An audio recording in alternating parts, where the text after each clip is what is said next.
The best start in life. There's a lot of conversations currently about how children are arriving at school, things they can and cannot do. Yep. And there's a lot of pressure on school staff to get children reception ready.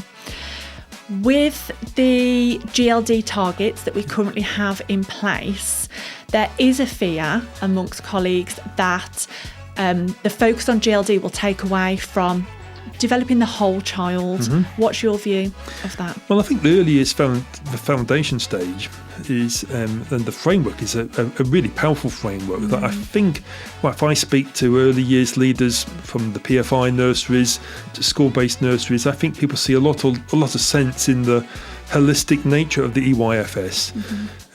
Look, it's the best start in life. It's a phrase that was used by my leader of early years, Jane Coward, and I'm pleased that people have picked that up everywhere.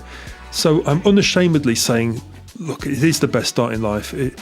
Getting children into early education makes that transition to Key Stage 1 and into school life just so helpful.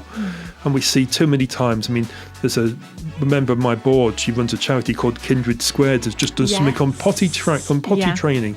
I mean, massively important. And if you've got great, and that's part of that wider skill set, you've got great intervention and great development, but within that GLD and the fine motor skills, you're holding a knife and fork, being able to form early handwriting, holding a pen, playing, these are massively important. And look, every child isn't going on a linear journey. Some will accelerate faster, some will be slower. It's about knowing the child. Everyone working hard to meet the high standards. If you don't meet the standard, it's not the end of the world. What is the end of the world is if that knowledge, they haven't met the standard, what next? What next then when they're in Key Stage 1? How does that transition, that professional knowledge of the early years, the nursery lead, the reception team, how does that translate into year 2, year 3, year 4? What happens? What's the personal learning plan for that child? And the power of school-based nurseries is that's continuous. And so in the staff room, those staff are talking to each other. So I absolutely would want to see, for a child who's not made the greater depth, so what? What are you now doing?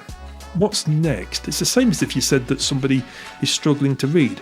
Well, so what? You're not going to accept the fact that non-readers for the rest of their life. So what intervention will you put in place? How are you helping them to thrive?